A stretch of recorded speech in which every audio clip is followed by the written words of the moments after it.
नमस्कार, मी विजयलक्ष्मी. प्रथम तुम्हा सर्वांचं अगदी मनापासून विजयलक्ष्मी रेसिपीमध्ये स्वागत करते. तर मी आज तुम्हाला खव्याची पोळी कशी बनवायची याची मी रेसिपी करून दाखवणार आहे. आणि खव्याची पोळी ही चवीला खूप छान लागते आणि पटकन होणारा प्रकार आहे. आणि पुरणपोळीला पर्याय म्हणून सुद्धा आपण ही पोळी करू शकतो. तर मी ही पोळी करून दाखवणार आहे. आणि अजूनपर्यंत जर माझ्या चॅनलला सबस्क्राईब केलं नसेल तर सबस्क्राईब करा, लाईक करा, शेअर करा. तर चला मी सुरुवात करते. खव्याच्या पोळीसाठी लागणारे मी इन्ग्रेडियंट्स इथे घेतलेले आहेत. तर याच्यामध्ये 250 ग्राम गव्हाचे पीठ, आणि गव्हाचे पीठ आपण कमी जास्त करू शकतो आपल्या अंदाजाप्रमाणे.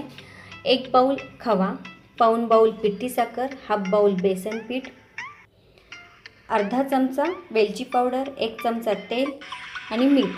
आणि मीठ आपल्याला पीठ मळताना मीठ घालायचं आहे. तर आपल्याला अगोदर पीठ मळून घ्यायचं आहे. आणि आपण दररोज जसं पोळ्यांसाठी पीठ मळतो अगदी तसंच आपल्याला पीठ मळून घ्यायचं आहे. तर मी अगोदर पीठ मळून घेते. तर पीठ मळून घेते. त्याच्यामध्ये थोडंसं मीठ टाकायचं आणि तेल 1 चमचा. व्यवस्थित मिक्स करून घ्यायचं पीठ. हळूहळू पाणी टाकत जायचं.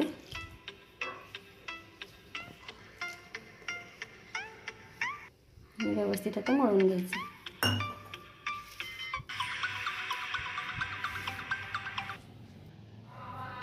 तर अशा प्रकारे आपलं पीठ मळून झालेलं आहे. बघा, जास्त घट्ट नाही आणि जास्त पातळही नाही मळायचं आहे. अशा पद्धतीने आपल्याला पीठ मळून घ्यायचं आहे. आणि आता हे एक 10 ते 15 मिनिट आपल्याला भिजत ठेवायचं आहे पीठ झाकून. मी आता भिजत ठेवते. आणि मी गॅसवर आता कढई ठेवलेली आहे. तर आपल्याला प्रथम बेसन भाजून घ्यायचं आहे. कढई गरम झालेली आहे.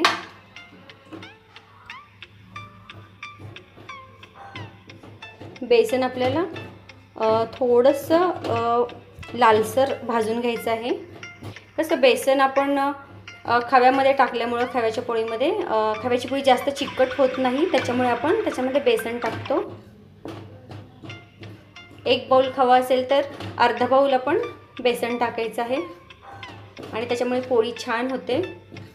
जास्त पण आपल्याला बेसन भाजून नाही घ्यायचं, जास्त लालसर नाही करायचं. अगदी थोडंसं भाजत आल्यावर आपल्याला बेसन काढून घ्यायचं. लालसर झालेलं आहे. तर आता मी बेसन पीठ काढून घेते डिशमध्ये. तर आता आपल्याला खवा भाजून घ्यायचा आहे.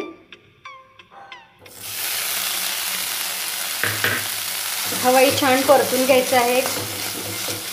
3 ते 4 मिनिट आपल्याला खवा परतून घ्यायचा आहे. अगदी बारीक गॅसवर आपल्याला खवा परतून घ्यायचा आहे. जास्त पण आपल्याला खवा लालसर नाही भाजायचा आहे. थोडंसं अगदी गरम करून घ्यायचं आहे. छान गरम झालेला आहे खवा. तर मी आता त्याच्यामध्ये बेसन ॲड करते. आणि भाजलेलं बेसन त्याच्यामध्ये ॲड करायचं आहे. आणि आता छान हलवून घ्यायचं. दोन्ही मिळून व्यवस्थित मिक्स करून घ्यायचे.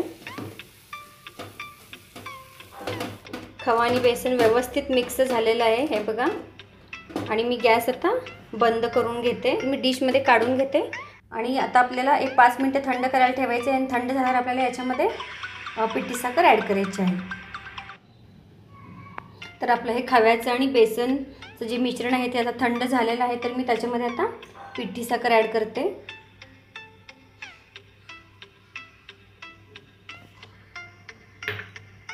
आणि वेलची पावडर. आता व्यवस्थित मिक्स करून घ्यायचं. तर अशा प्रकारे आपलं हे बघा खव्याचं मिश्रण तयार झालेलं आहे. पोळीसाठी आपलं तर हे खव्याचं मिश्रण रेडी झालेलं आहे. आणि अगदी पुरणासारखं झालेलं आहे. खूप छान झालेलं आहे. तर मी आता पोळी लाटायला घेते. तर मी आता कणकेचा गोळा घेते. आणि आपल्याला जितकी पोळी करायची तितकाच आपल्याला गोळा घ्यायचा आहे, हे बघा. आणि आता व्यवस्थित ह्याची अशी वाटी करून घ्यायची, हे बघा, अशा प्रकारे.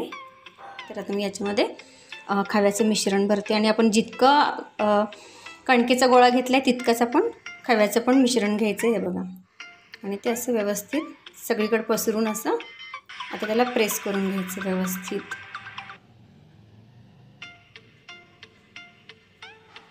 हे बघा, अशा पद्धतीने.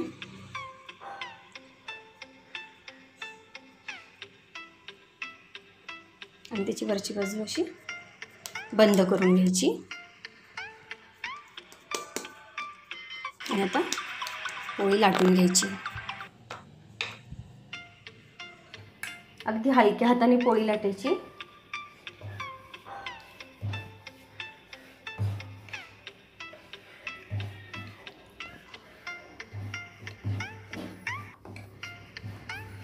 तर अशा प्रकारे आपली पोळी लाटून झालेली आहे. तर मी आता भाजून घेते. मीडियम टू हाय फ्लेमवर आपल्याला पोळी भाजायची आहे.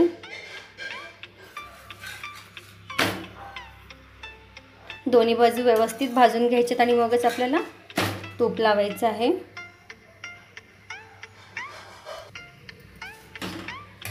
तर तूप लावून घ्यायचं आहे. तूप चांगलं लावून घ्यायचं म्हणजे कसं पोळी खायला पण खूप छान लागते. हे बघा छान फुगलेली आहे पोळी.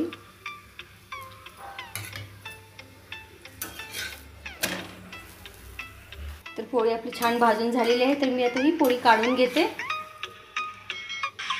आणि अशा प्रकारे मी बाकीच्या पण पोळ्या करून घेते. तर अशा प्रकारे आपली खमंग अशी खव्याची पोळी तयार झालेली आहे. आणि ही पोळी तुम्ही तूप लावून दुधासोबत खाऊ शकता. आणि ही 4 ते 5 दिवस चांगली राहिली. ही रेसिपी तुम्हीही नक्की करून बघा. आणि माझ्या चॅनलला लाईक करा, शेअर करा, सबस्क्राईब करा. थँक्यू.